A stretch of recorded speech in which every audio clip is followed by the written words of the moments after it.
y Adri Torres Production a alguien muy especial y muy esperado en esta ciudad, muy necesitado, a un asesor financiero, a un escritor, a un actor. Wow, ustedes van a decir, pero ¿quién es esta persona que tiene tantas cualidades? Además, no solamente es un ser que ama el dinero, sino que también es un ser espiritual y nos hace tener esas dos cosas juntas. Eso es un complemento perfecto, diría yo. Para mí es un honor darle la bienvenida aquí en esta ciudad de Nueva York a Jaiber Pérez. Adriana, ¿cómo estás? Un saludo para todos. Bueno, estoy súper emocionada. Qué bueno, me alegra mucho. Jaiber, bienvenido, bienvenido. De verdad que los sueños se hacen realidad. ¿Qué tal?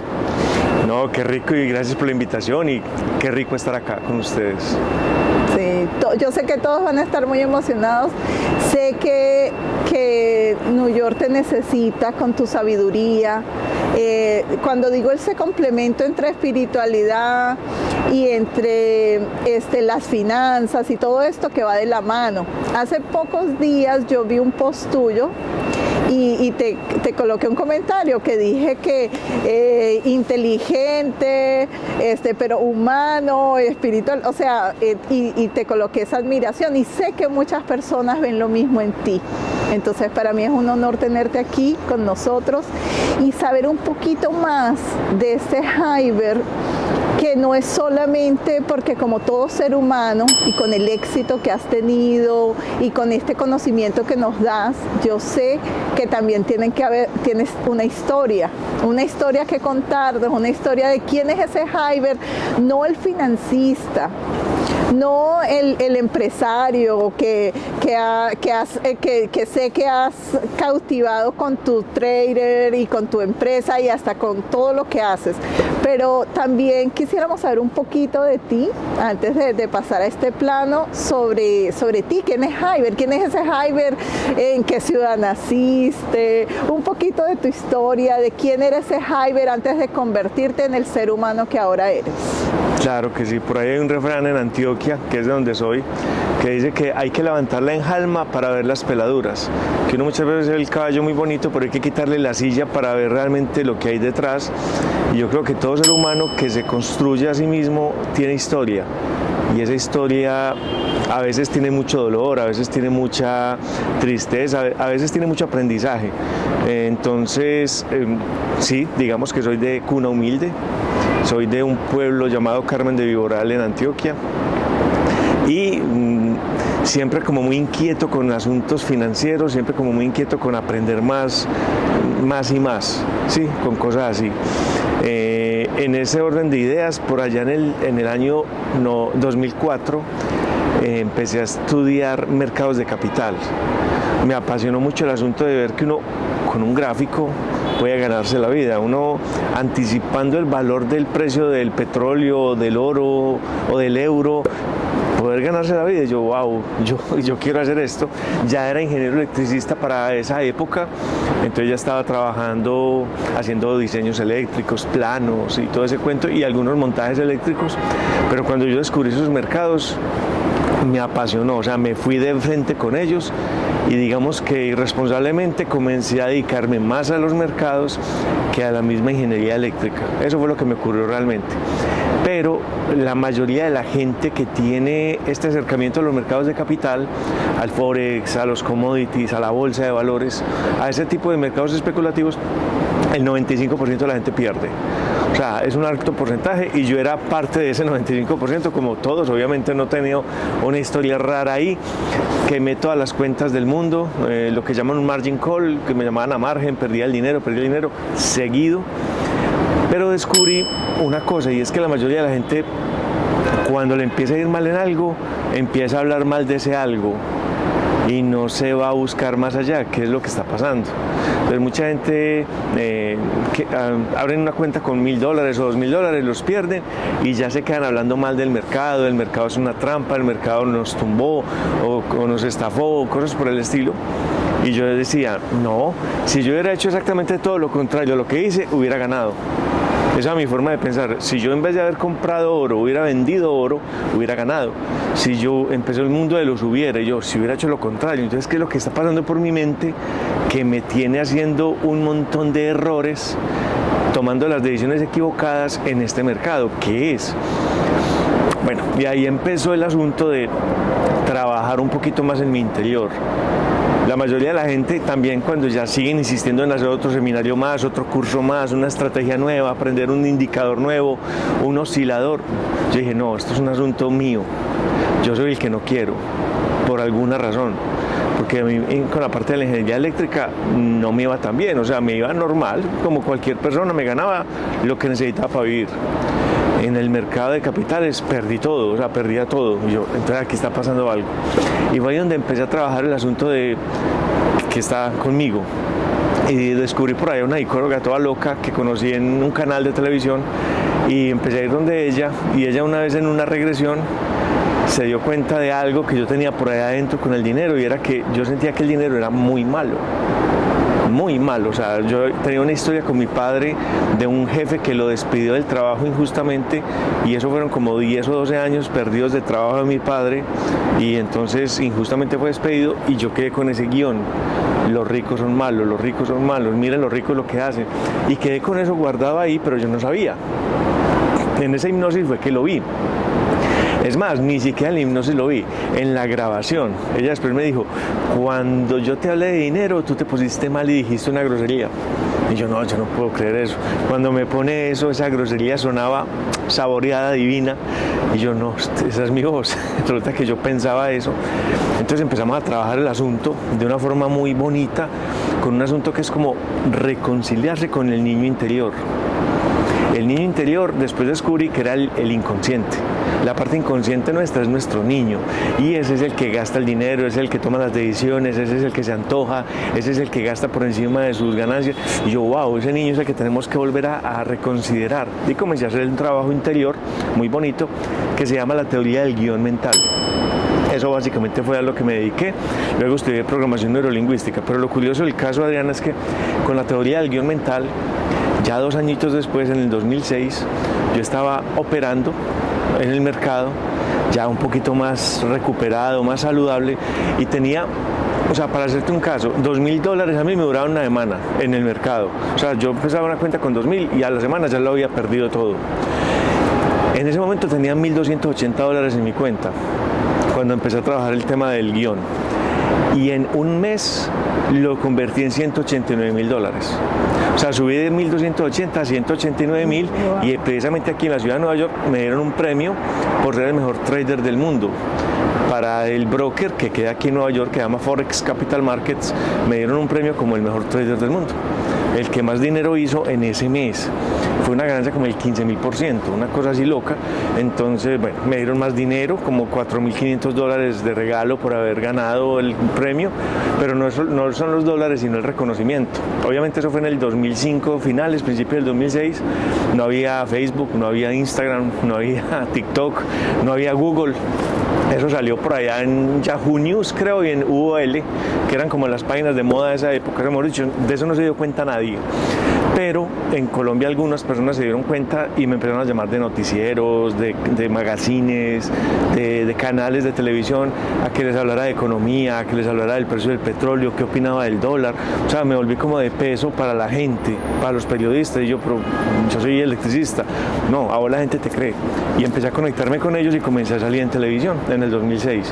Entonces es como mi historia, o sea, cómo uno se alivia por allá un pequeño archivo que está defectuoso y cómo empieza a cambiar el mundo de uno en el tiempo actual. O sea, como si una sanación de algo en el pasado inmediatamente comienza a tener nueva historia en el presente. Eso me pareció muy lindo, y eso se ha venido repitiendo en mi vida de manera milagrosa. O sea, todo esto que les cuento es verificado todo el tiempo, y no es que uno ya sanó eso y ya es perfecto, no, después se da uno cuenta de que tiene otro archivito por allá defectuoso. Entonces comenzamos a destapar y empieza a trabajarse un asunto de pareja, un asunto de dinero, un asunto de todo. O sea, todo eso comienza a recuperarse bien bonito. Entonces ya el mercado para mí ha sido impresionante, y me dediqué fue a enseñar a la gente a hacer operaciones, a hacer trading, Y eso es lo que básicamente ahora me dedico a hacer, dar conferencias y hablar de trading. Wow, Jaiber, de verdad que para mí es un honor tenerte aquí, sobre todo, mira, no sabía que el premio te lo habían dado aquí en New York. Increíble cómo va la vida, ¿no? Cómo va dando vueltas la vida y mira dónde estás ahorita y dónde estoy yo. Por alguna situación teníamos que encontrarnos. Porque yo he estado específicamente siempre en este mercado financiero, luchando y batallando con el sistema. Entonces, por eso mi admiración hacia ti, porque conozco muchas personas que tienen pequeños negocios, la capacidad para poder sostenerse en esta ciudad, y tal vez algo que me llama mucho la atención y me gustaría que nos hablaras ahorita de esto, es eso que tú dices, que el dinero está en la mente. Has escrito 2 libros, tengo entendido, pero también a veces como que te estancas ahí. O sea, yo trabajo esencialmente con la gente que emprende y que ya tiene el pequeño negocio, pero me doy cuenta que de pasar del pequeño negocio a tener libertad financiera hay como un gap, y las personas a veces no pasan, a veces se vuelven esclavas de su propio negocio, trabajan más que sus empleados. O sea, esa es la parte donde decimos, no es llegar a tener tu propio negocio, también es llegar a sentirte libre, feliz y todo esto. ¿Qué le dirías tú a aquellos pequeños empresarios de esta ciudad, muchos de ellos inmigrantes, muchos de ellos, la mayoría, sobre todo tal vez los que van a ver esta entrevista? ¿Qué consejos les podrías dar a esas personas para que pasen de ese nivel al siguiente, que es el que todos deberíamos buscar? Bueno, más que consejo, recomendación. Digamos que hay unas etapas que todos vamos viviendo, y sobre todo la gente que viene de abajo, que todos hemos pasado por esto. Uno empieza ganándose la vida desde 4 formas diferentes, ¿sí? De hecho, Robert Kiyosaki lo habla en el cuadrante del flujo del dinero. Uno empieza ganando de la vida como empleado, y es como la mayoría de la gente tiene su sustento, los empleados. Entonces, trabajan para otro, o sea que cambian tiempo por dinero. Yo pongo tiempo y ahí me dan dinero. La segunda etapa a la que mucha gente quiere llegar, los que tienen un chip diferente, es el tema del autoempleo. Un autoempleo es cualquier profesional o cualquier persona que emprende. Entonces es un autoempleo un odontólogo, es un autoempleado un abogado, es un autoempleado que abre su consultorio, un médico, o sea, un autoempleado un veterinario, se vuelve un autoempleado. Un autoempleado puede tener empresa y puede generar recursos y puede generar empleo, pero él sigue siendo empleado de sí mismo. Entonces tú decías, es el que más trabaja, un restaurante es el que más trabaja, de hecho muchas veces termina de pagar su sueldo y sus proveedores y a él no le quedó nada, que eso le pasa a muchísima gente. Entonces ya se está ganando el dinero desde el otro cuadrante, ya no es un empleado sino un autoempleado, pero ese es un cuadrante muy sufrido, porque dar ese salto es muy difícil. De hecho mucha gente prefiere devolverse a ese empleado de nuevo. Sí, o sea, mucha gente está en el autoempleo, y como no les va bien, o como ya llevan mucho tiempo insistiendo, y la carga de responsabilidades es mayor, porque ya te vuelves proclive a pagar impuestos y un montón de cosas y sanciones, entonces te asusto y te devuelves más bien a ser empleado, porque en el empleo hay una comodidad, es el patrono el que hace todo, yo no tengo que dar nada, ¿cierto? O sea, a mí me pagan por mi trabajo y por mi tiempo y chao. Cuando te vuelves autoempleado, no, tú ya tienes responsabilidades y cosas, pero esa prueba que estás ahí a punto de pasar se vuelve muy interesante, porque entonces algún día podrás ser un dueño de empresa. Pero eso implica un cambio. ¿Por qué? Porque como tú decías ahora, el dinero está en la mente. Y si uno no ve ese cambio, se queda en autoempleo. Y uno ve a esa gente sufriendo horrible, esperando algún día jubilarse, o, como te digo, devolviéndose para el empleo, que era la parte conocida, la vieja conocida. Cuando uno se vuelve dueño de empresa, eso implica que tu empresa va a crecer hasta donde crezca el dueño.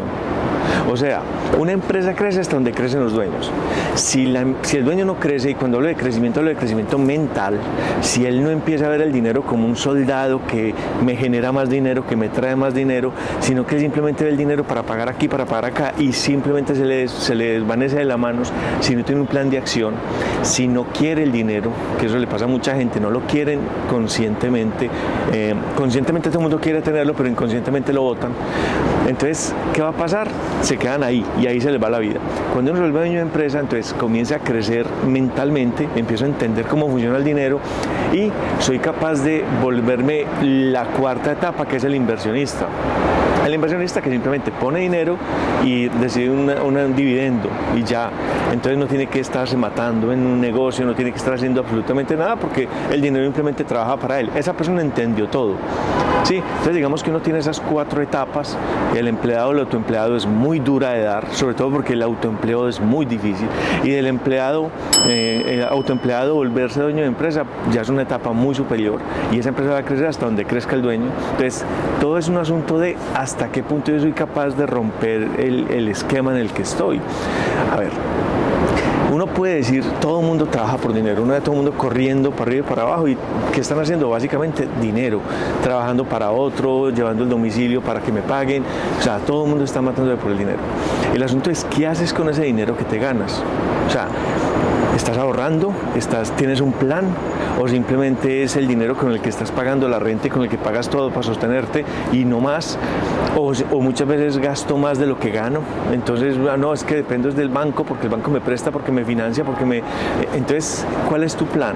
Si tú no empiezas a ver el dinero como un soldadito, como te decía ahora, como un trabajo, como un empleado tuyo, entonces tú siempre vas a ser empleado del dinero y es muy mal jefe.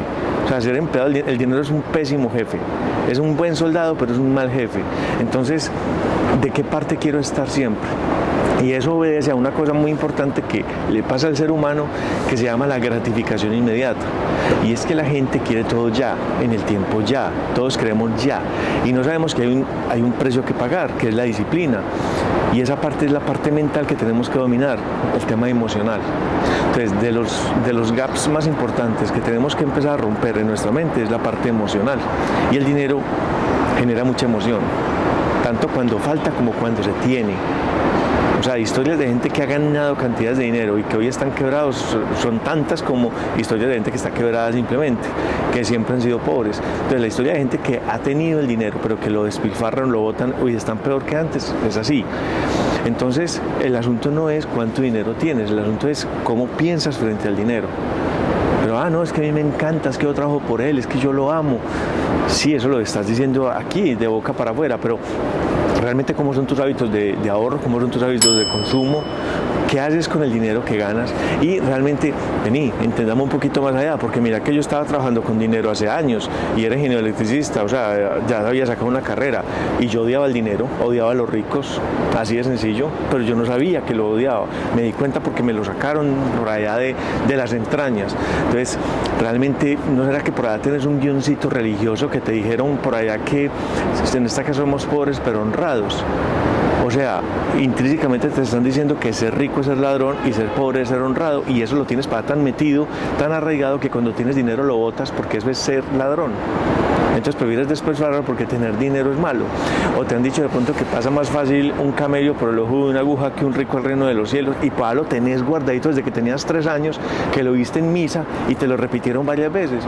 O sea, ¿qué viste frente al dinero? Porque hay muchas creencias por allá de pobreza, de votos de pobreza, de humildad, pero de la humildad de pobreza, no de la humildad de crecimiento. Entonces, ¿qué oíste? Porque eso hoy te puede estar haciendo un doble juego sin darte cuenta. Claro que sí, y además sin contar con el temor a ser exitoso y que tu familia, o sea, ese es otro caso, ¿no? Muchas personas temen lograr el éxito, por ejemplo, los que vienen para este país y dejaron a sus familias en nuestros países.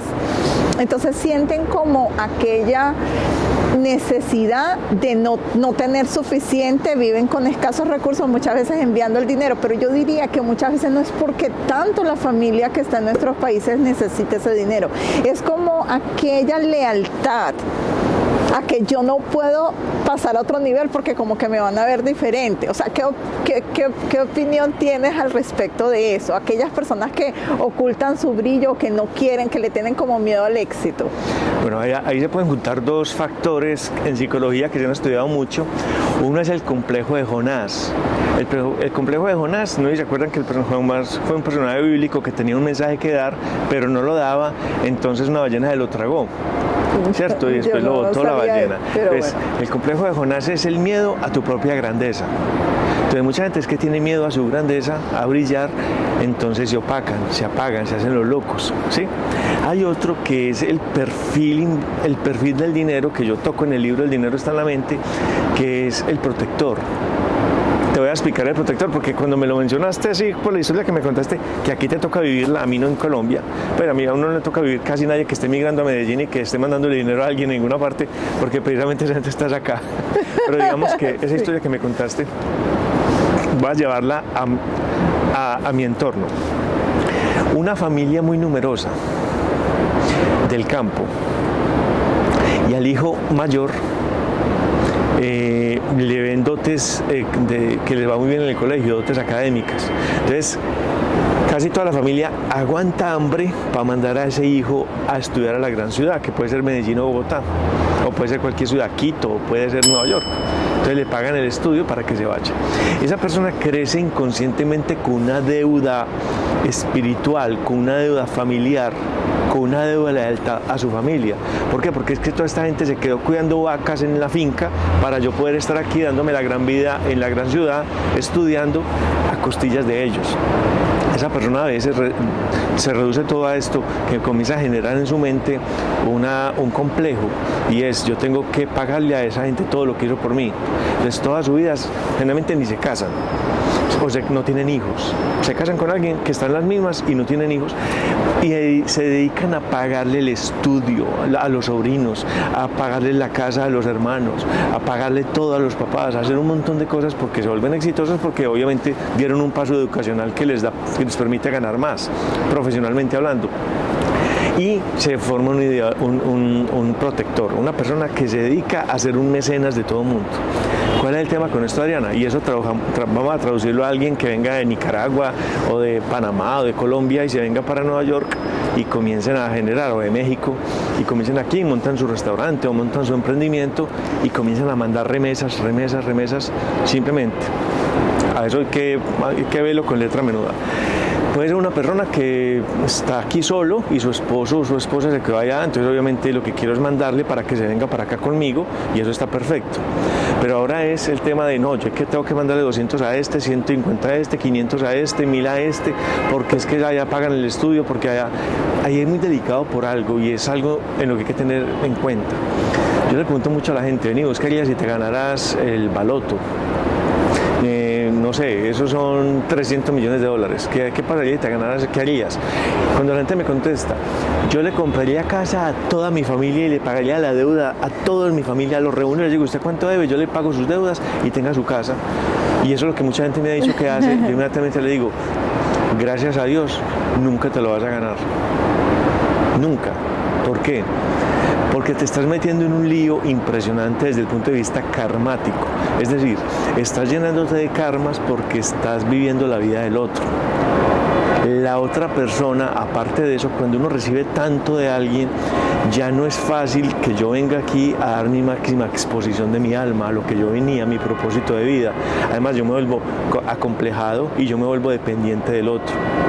Y a veces las personas que dan por dar, que tienen ayudan a generar en la mente de las personas una mentalidad de subsidio, que no está bien, porque la otra persona entonces se apaga la luz de esa otra persona. Pero aparte de eso, no se está haciendo a veces con el mejor propósito.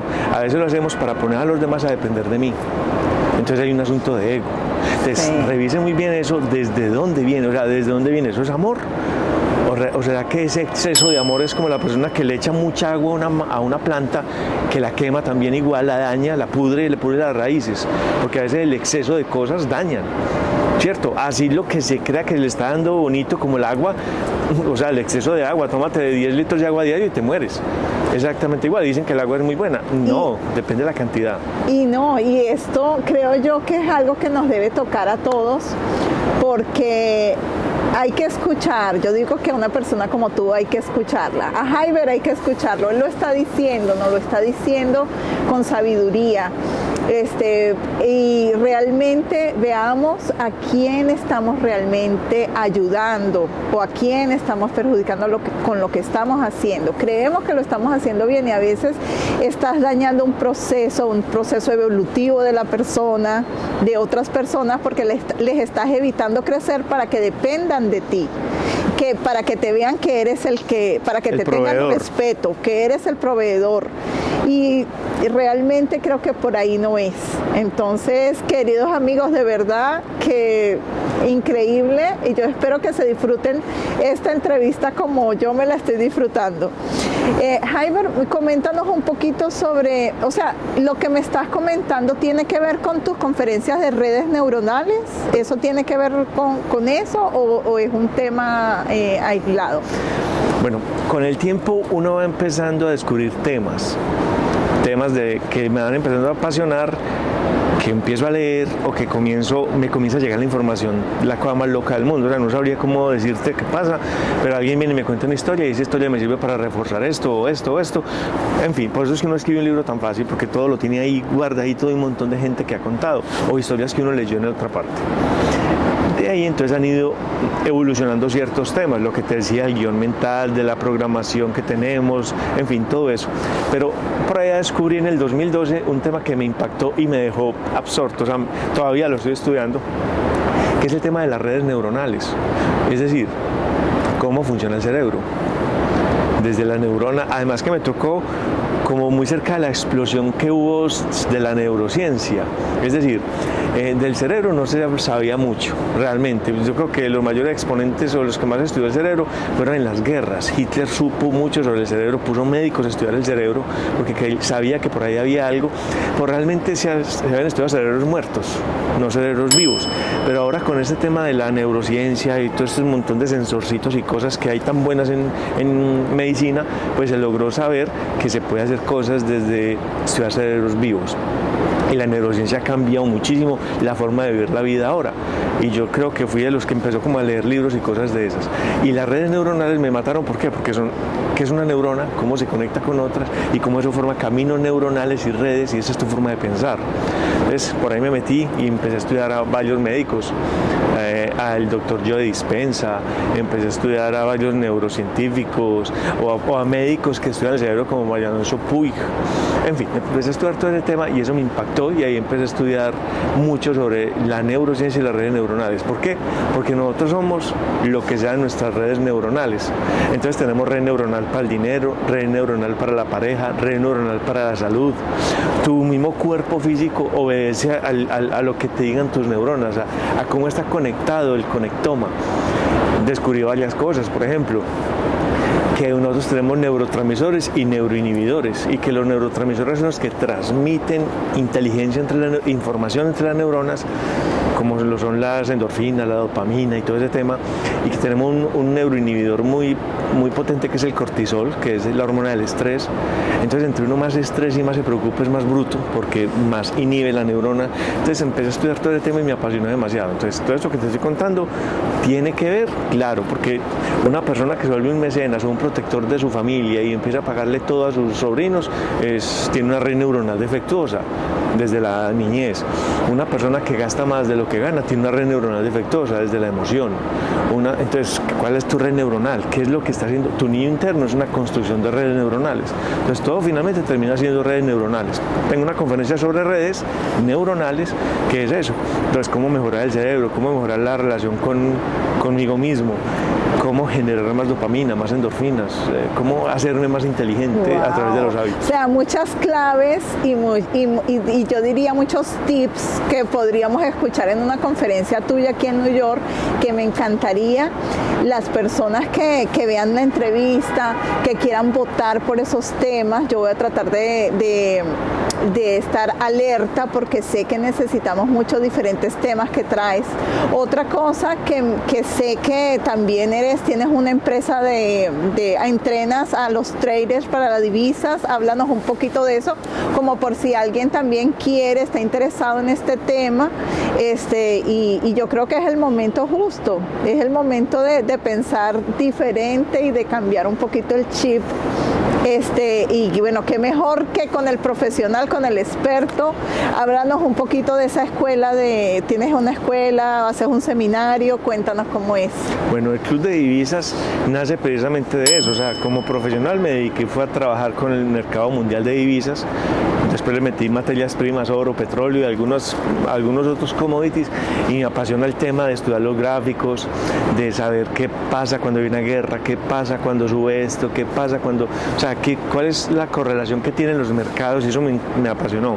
Y eso lo transmito a través de unas clases que dicto para que la gente aprenda a hacer lo mismo, aprenda a hacer análisis tanto fundamental, que son las noticias, como técnico, que son los gráficos, y cómo anticiparse a los cambios que va a tener un gráfico, en qué momento algo que estaba bajando va a empezar a subir, o en qué momento algo que está subiendo va a empezar a bajar, o en qué momento algo que está subiendo seguirá subiendo, o algo que está bajando seguirá bajando. O sea, eso hay unas señales que dan las estadísticas. Entonces le enseño a la gente a hacer eso para que tomen las ventajas sobre eso. O sea, básicamente, ¿qué es el análisis técnico? El estudio de los gráficos. ¿Y qué es el estudio de un gráfico? El pasado, el presente y de ahí en el futuro. Eso es todo. Usted mira qué ha pasado, qué está pasando y adivine el futuro. Y en esa adivinación del futuro es donde está el dinero. Eso es todo. Usted pagan por anticipar movimientos. O sea, de la que por eso es que he escuchado por ahí que creo que te dicen el gurú o algo así, porque cuando uno ve como aquellas personas que tienen poderes mentales, tú lees esos gráficos y es como si estuvieras leyendo las cartas de la persona que lee el futuro. Normalmente hay un 80% de probabilidades de que haga un movimiento. Cuando hay una formación especial, hay un 80% de probabilidades de que se va a mover en la dirección que uno dice. Un 20% no, o sea, de 5 negocios fallas en uno. Pero entonces es una buena estadística cuando uno está hablando con alguien de, ve, en este negocio tenés un 80%, pues casi todo el mundo va a decir que sí. Si la vida es un 50-50, pues un 80 ya es muy bien. Claro, claro. Entonces le enseño a la gente a mirar esas estadísticas, a mirar esas posibilidades y a que empiece a tomar partido en las operaciones, abra una cuenta real que se puede abrir desde $200 y comience a hacer sus primeros pinitos en este tipo de mercados que, como les digo, para mí eso empieza como una llanta de repuesto. O sea, para mí empezó como una llanta de repuesto, o sea, eso es una ganancia de cualquier 50 o $100 mensuales, que eso no me va a hacer rico, tampoco me va a hacer pobre, y ahí algo hago, y eso se hace en las noches, mientras llego del trabajo, o sea, es una llanta de repuesto. Pero uno le comienza a ir tan bien en eso, a muchas personas le empieza a ver también que dice, esta llanta de repuesto me está gustando, quiero las 4 llantas igualitas, entonces me dedico más tiempo, tengo más ganancia, y hasta que llega un momento en que uno me puede dedicar a eso. O sea, no todo el mundo llega a eso porque, como les digo, hay que luchar contra un montón de pensamiento negativo que tenemos y de un montón de paradigmas que tenemos. En mi caso, pues yo logré romper eso y darme cuenta que estaba pasando y dedicarme a eso. Y eso obviamente también tiene una connotación en el tiempo. Hay gente que lo hace por horas, hay gente que lo hace por minutos, y uno ya comienza como a ver, esto no ni por hora ni por minutos, esto tiene que ver por semanas. Entonces hacemos operaciones más largoplacistas, entonces trabajamos más tranquilos, obviamente hay más dinero de por medio, pero trabajas más tranquilo, entonces casi siempre ganas. Es que lo veo desde mi punto de vista tal vez como aquel artista que ama dibujar. Parece que no tuviera que ver, pero tiene mucho que ver. Si yo te he visto hablando de tu seminario, y yo pienso que tú eres como ese artista que está viendo su creación y ves las velas y ves todos estos gráficos como algo que te gusta tanto. O sea, que si aprendes a enamorarte de lo que haces, ahí también tienes el éxito, porque lo haces con gusto, no lo haces estresado viendo el gráfico que está subiendo ni bajando, sino que lo terminas, o sea, las veces que te he escuchado y para los que te han escuchado hablar sobre divisas, sobre el mercado Forex y todo esto, lo haces de una manera como aquella persona que ama eso que haces. Entonces, ahí es como para nosotros también contagiarnos, a los que nos gustan estos temas, a los que queremos hacer algo, de que ahí también está lo mismo que dices, empieza de nuevo lo del dinero está en la mente, como ves el gráfico, sin estrés. También te he escuchado decir, no hay que invertir lo que no tienes, lo de la renta, invertirlo y después estar esperando para que eso te produjera la renta y el carro y te quedaste sin nada, sino hacerlo con lo que... Eso que estás diciendo es brutal. Mira, todo lo que le ponemos emoción tendemos a cometer más errores. Todo aquello en lo que nosotros le metamos más emoción es donde más errores vamos a cometer. Entonces, si al mercado, al dinero, el dinero en sí ya tiene bastante carga emocional en el ser humano, si encima de todo le vamos a meter más emocionalidad, bien sea ponerme eufórico porque estoy ganando o deprimido porque estoy perdiendo, entonces vas a cometer más errores. O sea, una persona eufórica es muy bruta, es muy torpe, ¿cierto? En la euforia yo he visto gente que se mata celebrando el triunfo de una selección. Sí. Y se matan entre sí mismos, los mismos hinchas. O sea, no es que estén matándose con la selección contraria, no, la misma, porque son eufóricos. Entonces una emoción, así sea positiva como el exceso de alegría que es la euforia, puede ser dañino. No hablemos de la depresión, el exceso de tristeza y la depresión. Entonces, cuando le ponemos emocionalidad a algo, tendemos a ser más torpes, cometemos más errores. En el mercado, ya sabes que podemos cometer N errores, N cantidad de errores, y la emocionalidad puesta al servicio del dinero es muy peligrosa. Entonces, si el mercado en sí ya tiene sus riesgos, ya eso es un cuento, hay que anticiparse movimientos, estás compitiendo con un montón de robots y de algoritmos y un montón de cosas que tienen los bancos y que tienen las grandes corporaciones, tú estás ahí, simplemente robándole un pedacito de tajada al mercado, porque para todos hay, eso también hay que tenerlo en cuenta. Pero si a eso le estás sumando que tienes que ganar, porque se te va a vencer la cuota del banco, porque estás con dinero prestado del banco, porque hipotecaste la casa y tienes que pagar la cuota y no la tienes porque has perdido todo el mes y tienes que ganar esta semana, entonces le estás poniendo un componente emocional adicional, estás jugando por obligación. Entonces el que juega por obligación pierde por necesidad, que es un refrán súper sabio. Entonces, si le vamos a poner un componente emocional adicional a lo que ya es emocional, te vas a meter en un problema gravísimo. Entonces, y eso aplíquelo a todo en la vida. Si usted le baja la emoción a las cosas, va a ser mucho más inteligente su actuar. Y en el mercado usted no puede estar o hipotecando la casa o con dinero ajeno, manejando dinero de otros. Nada de eso. Entonces usted no maneja dinero de otro. Eso se podría hacer cuando usted ya esté seguro de que se va a manejar el suyo. Claro. Pero no empiece pues por abrir un holding y a manejar el plata a otro. Eso es muy peligroso porque además hay mucha más emoción y es la emoción del otro también. O sea, se juntan varias emociones y ya créeme que ya se volvió un problema. Entonces, cero con eso. En el mercado se puede abrir cuentas, ahí me tocó $2.000 mínimo, ahora se puede abrir desde 100 o $200, o sea, claro. Cualquier persona los tiene. Pero el asunto no es tenerlos 100 o los 200, el asunto es saberlos manejar y saber entender el componente emocional que eso conlleva. Y disfrutar el proceso, y eso lo aprendí también de ti en cuanto al mercado, ¿no? Porque bueno, aquí donde me ven yo también tengo un poquito de conocimiento porque estudio un poquito al mentor que estoy entrevistando, tengo que saber quién es la persona. Disfrutar el proceso, disfrutar cuando estás aprendiendo algo. Al lado de Jaiber y con todo el honor que tengo de que estés aquí con nosotros, que nos acompañes, puedo decir que se puede aprender con gusto, que se puede aprender disfrutando el proceso, y si ves que eso es para ti también, porque esto no es para todo el mundo, también lo has dicho, como hay cosas que no son para todos. A ver, el mercado es para todo el mundo, pero no todo el mundo es para el mercado. Eso hay que tenerlo en cuenta. Sí, el mercado es para todos, o sea, cualquier persona puede estar. Yo sé lo que tú dices, pero no sé con esa actitud. Pero sí, o sea, no todo el mundo es para el mercado, puesto que hay un componente emocional, pero a veces también es rico saber de qué me están hablando, por si algún día quiero que alguien me maneje el dinero, al menos yo sepa en qué estoy metido. O sea, siempre tener como lo claro, lo clave. Ahí sí, que yo sepa qué me están hablando cuando me hablan de un lote o de un stop loss o de un sobreapalancamiento, en fin, entender qué es comprar y qué es vender, que es lo más clave. Pero es decir, ese tipo de cosas no está de más saberlas, entonces yo creo que por cultura general también es importante hacerlo. Claro. Y como les digo a la gente que hace el seminario, hay gente que va a estar en procesos diferentes. Hay unos que lo están haciendo por curiosidad, otros que lo están haciendo por desquite. Porque es que han hecho muchos y en todos han perdido, entonces este sí va a ser, no, eso no le ponga más emoción, como le digo, es simplemente un sistema, son unas estrategias, póngalas en fuego, a ver si funcionan, y si se cocinan, úselas, y si no, bótelas. Claro que sí, Jaiber. Bueno, de verdad ha sido una mañana maravillosa, ya aquí con este frío, el frío de Nueva York congelándose, pero de verdad muy ameno, muy ameno. Sé que últimamente has estado haciendo eso de, o sea, no sé, me encanta esa parte relajada tuya, y para los que te siguen o los que ya te siguen hace mucho tiempo, los que no te te sigue. He visto que ahora has hecho cosas nuevas también, que es como algo, un ingrediente más que eso de las tertulias. Haces unas tertulias en el Instagram. ¿Te gusta hacer todo este tipo de cosas? Es como que le pones un poquito de chispa. O sea, cualquier persona pensaría que tú como financista, una persona que me imagino la concentración para ver todos estos gráficos y enseñar trading, eres muy cuadriculado, muy perfeccionista, y es todo lo contrario, ¿verdad? Lo que pasa es que todos tenemos varias partes de nuestra vida, y digamos que yo he buscado a través de las redes tener y en mi vida, una conexión muy padre, adulto, niño.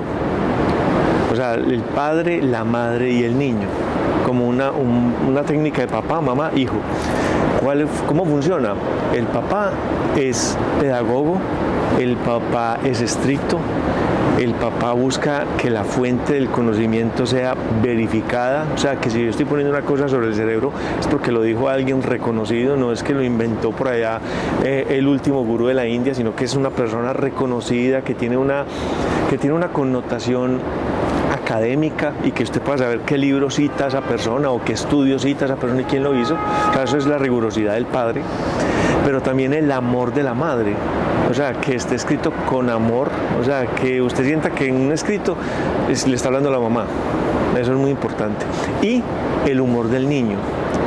O sea, el chiste, la risa al final, entonces que un escrito tenga la rigurosidad del padre, el amor de la madre y el humor del niño. Y se busca en las redes lo mismo, entonces me gusta poner estados, poner historias, montar memes, porque ahí está como puesto todo. Entonces en los posts está el papá y la mamá, y en las historias están los memes del niño. O sea, que esté todo eso, porque qué pereza no ser riguroso a toda hora, qué pereza también ese exceso de amor y melosidad, y qué pereza el payaso a toda hora. O sea, todos tienen extremos. Uno se vuelve cuadriculado y aburre, el otro se vuelve ya demasiado melosa, y el niño se vuelve un payaso. Cuando usted logra mezclar los tres y mantiene como un poquitico de cada uno de los tres, pues es rico, porque entonces el perfil va empezando a tener como una especie de dinámica, y eso es lo que se busca, y que en cada escrito y cada cosa esté simplemente eso, el papá, la mamá y el niño.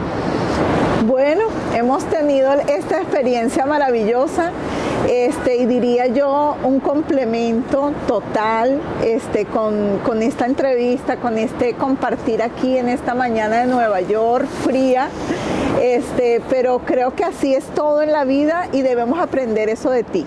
Debemos aprender ese complemento perfecto y me quedo con eso, el papá, la mamá y el niño. Todo extremo es malo, todo.